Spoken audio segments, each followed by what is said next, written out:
எந்த டீம்ல ஒரு போலீஸ்காரன் இருக்கான்னு சொன்னீங்க, யார் அவன்? சத்யமூர்த்தி IPS.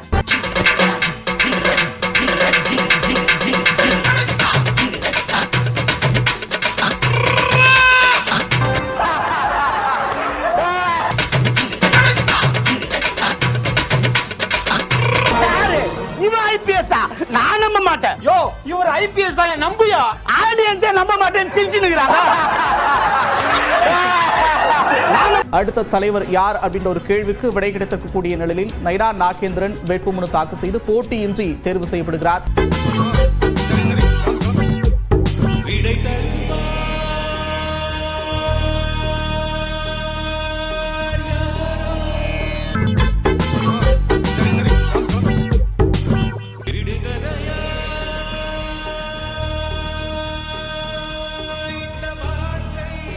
கமலாலயத்தில் பட்டாசு வெடித்து தொண்டர்கள் கொண்டாட்டத்தில் ஈடுபட்டிருக்கிறார்கள். அண்மை செய்தியாக பார்க்கிறோம்.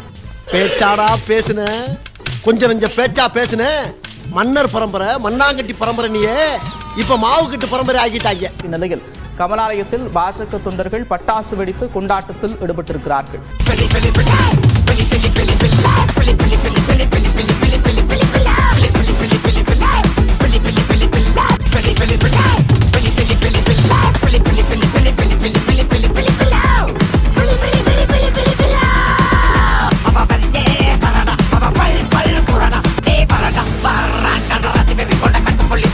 இதற்கிடையில் தற்போது கொண்டாட்டம் களை கட்டியிருக்கிறது. பட்டாசு வெடித்து பாஜக தொண்டர்கள் கொண்டாட்டத்தில் ஈடுபட்டிருக்கிறார்கள். ஏன் பதவி கொடுத்தானுங்க, எதுக்காக புடுங்கினாங்கன்னு தெரியல. ஆனா அடி உழுந்தது மட்டும் தான் தெரியுது.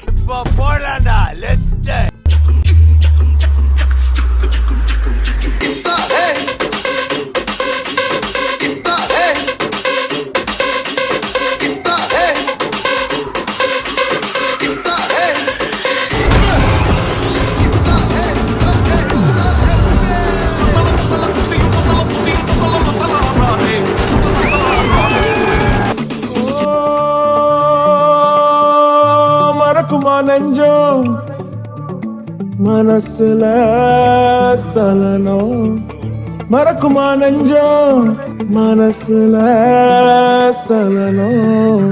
நெஞ்சுக்குள்ள நச்சரிக்கும் பட்டாம்பூச்சிக்கு தேட தந்தா என்ன?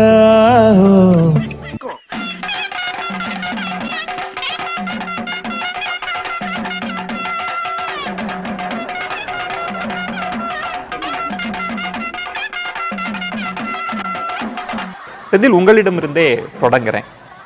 பாஜகவினுடைய அடுத்த தலைவர் யார்? அவங்க சாய்ஸ் ஒருவேளை நயினார் நாகேந்திரனாக இருக்கக்கூடும். எனக்கு முன்னாடி பேசின செந்தில்வேல் சொன்ன சில விஷயத்துக்கு பதில் சொல்லிட்டு என்னுடைய கருத்துக்கு போலான்னு நினைக்கிறேங்க.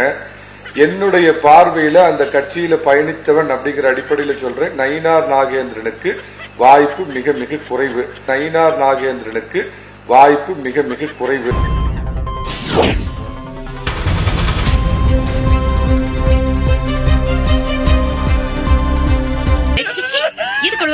முதல்ல கண்ணத்தோட. நான் அழுவலையா? கண்ணு வேர்க்குது. நான் கண்ணை மூடி கண்ணை திறக்கிறதுக்குள்ள இங்க இருந்து போயிடு. கண்ணு மூடுங்க. அதிமுக கூட்டணி தொடர்பாக அவர் என்ன சொன்னார்? அந்த மாதிரி அவர்கிட்ட எடப்பாடி கிட்ட அவர்கிட்ட பேசினாலே போதும், நாங்க ரைடு விட வேண்டியதில்லை அப்படின்ற ஒரு பதிவு பண்ணியிருக்காரு. ரைடு விடுறதுக்கெல்லாம் நயினார் அன்னைக்கு எந்த அதிகாரம் இல்லைங்கண்ணா. ரைடு விடுறதுக்கெல்லாம் நயினார் அன்னைக்கு எந்த அதிகாரம் இல்லைங்கண்ணா. இப்பதான் நியூஸ்ல வந்துச்சு மட்டன் பிரியாணியாம. அதனால சுவையான ஆட்டு பிரியாணி ரெடியாக இருக்கிறது.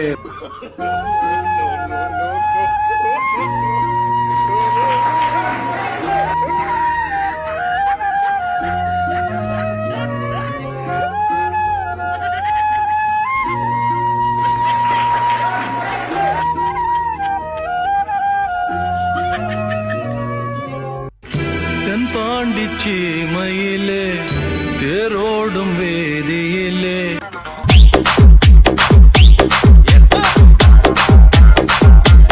யாரடித்தாரோ யாரடித்தாரோ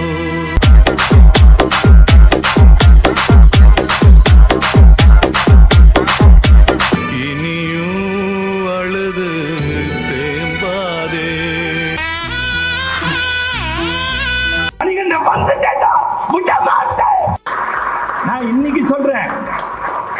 தமிழ்நாட்டுல 2 மலை தான், ஒண்ணு திருவண்ணாமலை, இன்னொன்னு அண்ணாமலை.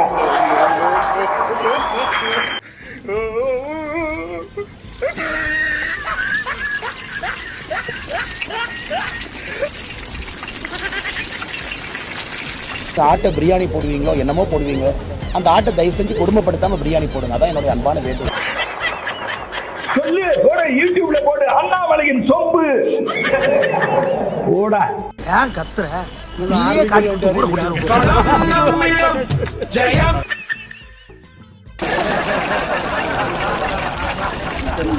எல்லாத்தையும் விட்டுட்டு இந்த தேசத்துக்காக நடக்கிறாண்டா. ஏன் உங்களுக்கு மட்டும்தான் வெற்றி கொண்டாந்து தீபதி ஆறுமுகம் இருக்கான்னு நினைக்காதீங்க. பிஜேபிக்கு ஒரு மணிகண்ட வந்துட்டேன்.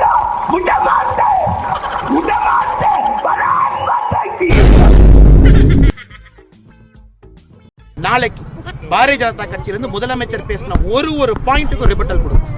நாளைக்கு சாயந்தரத்துக்குள்ள அறிக்கை மூலமாக முதலமைச்சர் பேசின ஒரு வரிக்கும், முதலமைச்சர் பேசின ஒரு டேட்டாக்கும், முதலமைச்சர் பேசின ஒன்னொன்னுக்கும் ரிபட்டல் கொடுக்கும்.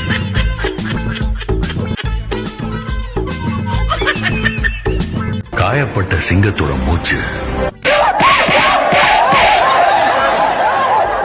அண்ணாமலை இங்கேயேதான் இருப்பான். இங்கதானே இருக்க போறேன். எங்க நான் போக போறேன். அறிவாலயத்தில் இருக்கக்கூடிய ஒரு செங்கலையும் உருவி எடுக்கும் வரை இங்க இருப்பான். ஒரு செங்கலையும் உருவி எடுக்கும் வரை இங்க இருப்பான்.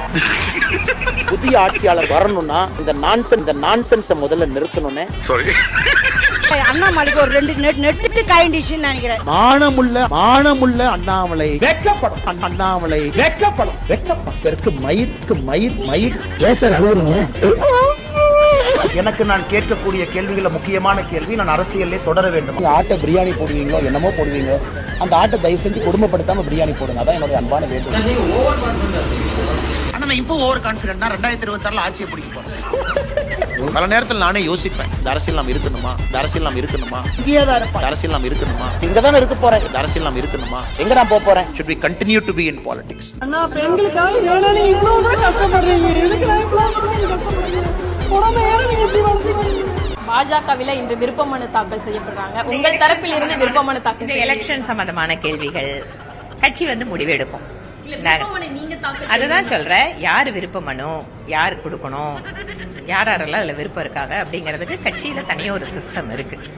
சம்பந்தப்பட்ட பொறுப்பாளர்களோட பேசலாம். ஜனநாயக ரீதியாக எப்படி கட்சி முடிவெடுக்க வேண்டுமோ அந்த வகையில கட்சி முடிவெடுக்கும்.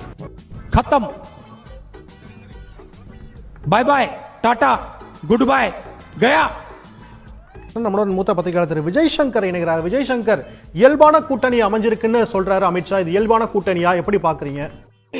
என்னதான் பிரச்சனை? ஓப்பனா நீ சிரிச்சா எனக்கு சிரிப்பண்டா. நானு என்ன கம்பளெல்லாம் ஊத்துட்டு இருக்கிறேன், முடியெல்லாம் இவ்வளவு ஷார்ட்டா கட் பண்ணிட்டுக்கிறேன். இங்க உட்காந்து என்னடா 4 வருஷம் இப்படிதானே உட்காந்துருந்த? ஒரு நிமிஷம் பிரியவே மாட்டோம், ஒராசிக்கிட்டு தான் உட்காந்து இருப்போம் 24 மணி நேரமும். தெரியுமா? வீட்டுக்கு வாழ்வோ சாவோ கூட தான் நரேஷனுக்கு. வீட்டுக்குன்னா என்ன அப்படின்னா உன்னை சாவடிச்சிருவாங்களா? இல்ல, அந்த பாடி லாங்குவேஜ் சொன்னாங்க, உடல் மொழியை பாத்தீங்கன்னா அது இயல்பு இல்லைன்னு தெரியுது. அந்த அண்ணாமலை இதுவரைக்கும் கூட்டணி இருந்தா நான் இருக்க மாட்டேன் அப்படின்னு சொல்லி இருந்த அண்ணாமலையும் பாஜக கூட எந்த காலத்திலும் கூட்டணி இல்லை என்று சொல்லி வந்த வீர முழக்கிட்டு வந்த எடப்பாடி 2 பேருமே என்ன பண்றாங்கன்னா, ஜல்லிக்கட்டில் அடக்கப்பட்ட காளைகள் போல அவர் 2 பக்கத்துல உட்கார்ந்து இருக்காங்க. கூட்டணிக்கு போகலைன்னா வரும் தேடித்தானா, தேடி வந்தா மாட்டுவேன்னா, உள்ளையும் சம்மந்தியும் சிக்குவாங்கண்ணா. எனக்கு குடும்பமே முக்கியம்னா, கட்சியை கேடு போனா எனக்கு என்னன்னா, அத பத்தி வருத்தம் இல்லைன்னா, நான் ஒரு சாதி வெறி சாக்கடனா, பாஜக வந்தா கவலை இல்லைன்னா.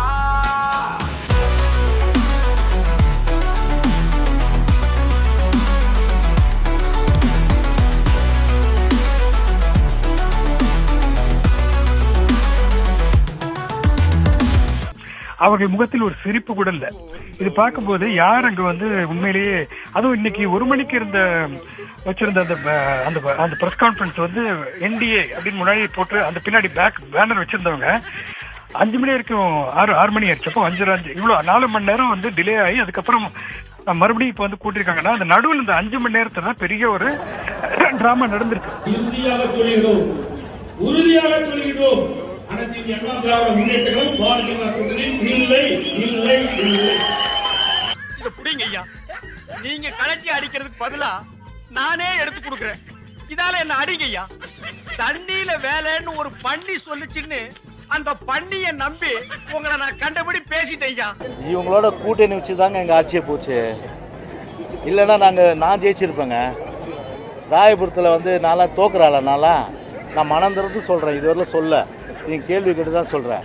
25 வருஷம் முடிசூடா மன்னனா ராயபுரத்தில் இருந்தேன். நான் தோல்வி என்பதே அறியாதவனாக இருந்தேன். நான் யாரால் தோத்தேன்?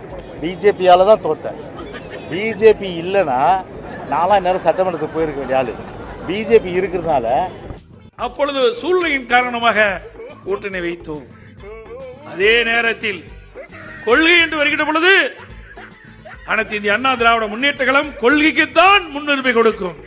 வருகின்ற நாடாளுமன்ற தேர்தல் மட்டுமல்ல, அடுத்து வருகின்ற சட்டமன்ற தேர்தலிலும் பிஜேபி கட்சியுடன் அனைத்து இந்திய அண்ணா திராவிட முன்னேற்ற கழகம் கூட்டணி இல்லை என்பதை தெளிவுபடுத்துகிறேன். ஐயா, அன்னைக்கு பேசுறது நான் இல்லையா, வேற எவனோ ஒரு அறிவு கட்ட கம்முனாட்டி அப்படி பேசிட்டு போயிட்டாங்க. அங்க போய் வேலை இல்லைன்னு தெரிஞ்ச உடனே மறுபடியும் அது இங்கேயே வந்துருச்சுங்க ஐயா.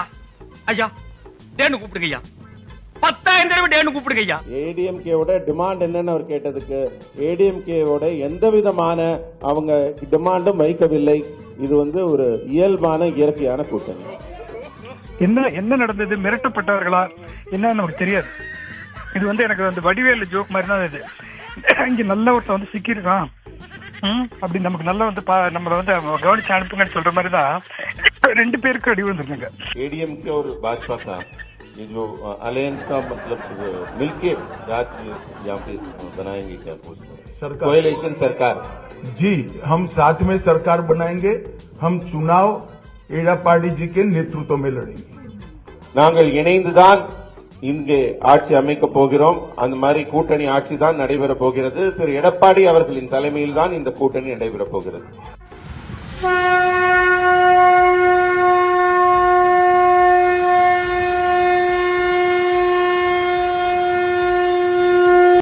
एक एक कर पूछिए भाई. ஒவ்வொருவரா கேளுங்க,